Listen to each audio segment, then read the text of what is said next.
Hi friends, ನಾನು ನಿಮಗೆ ಕೆಸುವನ್ನು ತೋರಿಸಿದೆ. ಲಾಸ್ಟ್ ಟೈಮ್ ನನ್ನ ಹಸ್ಬೆಂಡ್ ಮನೆಗೆ ಹೋದಾಗ ನನಗೆ ಅವರ ಅಣ್ಣ ಕುಯ್ದು ಕೊಡ್ತಾ ಇರೋದನ್ನು ತೋರಿಸಿದೆ ಅಲ್ವಾ. ಸೊ ಇವತ್ತು ನಾನು ಇದನ್ನು ಬೇಯಿಸ್ತಾ ಇದ್ದೀನಿ. ಇದನ್ನು ನಿಮ್ಮಲ್ಲಿ ಯಾವ ಥರ ಮಾಡ್ತಾರೆ ಅನ್ನೋದು ಕಮೆಂಟ್ ಮಾಡಿ. ನಾನು ಹೈಯೆಸ್ಟ್ ಆಗಿ ಇದನ್ನು ಬೇಯಿಸ್ತೀನಿ. ನಾವು ಹೀಗೆ ಗೆಣಗೆ ಬೇಯಿಸ್ತೀವಲ್ಲ ಆ ಥರ ಬೇಯಿಸ್ತೀನಿ. ಇದನ್ನು 2 ಟೈಪ್ ಬೇಯಿಸ್ಬೋದು. ಚೆನ್ನಾಗಿ ನೀರಲ್ಲಿ ವಾಶ್ ಮಾಡಿ ಈ ಸಿಪ್ಪೆ ಸಹಿತನೇ ಬೇಯಿಸ್ಬೋದು. ಇನ್ನೂ ಸಿಪ್ಪೆ ಇಷ್ಟ ಇಲ್ಲ ಅನ್ನೋದು ಅದೆಲ್ಲ ರಿಸ್ಕ್ ಅನ್ನೋರು ಈ ಥರ ಕ್ಲೀನ್ ಮಾಡಿಕೊಂಡು ಬೇಯಿಸ್ಬೋದು. ಸೊ ಕ್ಲೀನ್ ಮಾಡ್ಕೊಂಡಿದ್ದೀನಿ.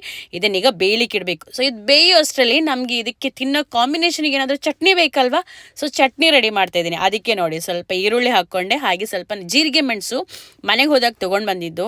ಹಸ್ಬೆಂಡ್ ಮನೇಲಿ ತುಂಬ ಇದೆ, ತೊಗೊಂಡು ಬಂದೆ. ಹಾಗೆ ಸ್ವಲ್ಪ ಬೆಳ್ಳುಳ್ಳಿ, ಹಾಗೆ ಇದಕ್ಕೆ ಹುಳಿ, ಆಮೇಲೆ ಸ್ವಲ್ಪ ಉಪ್ಪು ಕೂಡ ಆ್ಯಡ್ ಮಾಡ್ತೀನಿ. ಜಾಸ್ತಿ ಏನೂ ಆ್ಯಡ್ ಮಾಡಲ್ಲ. ಇಷ್ಟನ್ನು ಆ್ಯಡ್ ಮಾಡಿಕೊಂಡು ಚೆನ್ನಾಗಿ ಒಂದು ಸಲ ಮಿಕ್ಸ್ ಮಾಡಿಕೊಂಡು ಒಂದು ಮಿಕ್ಸಿಯಲ್ಲಿ ಒಂದು ಸೌಂಡ್ ಗಿರಕ್ ಸೌಂಡ್ ಎಲ್ಲ ಅಷ್ಟರಲ್ಲಿ ನೋಡಿ. ಇಲ್ಲಿ ಗೆಣಗು ಕೂಡ ಬೆಂದಿದೆ. ಸಾರಿ, ಗೆಣಗಲ್ಲ, ಕೆಸು ಬೆಂದಿದೆ.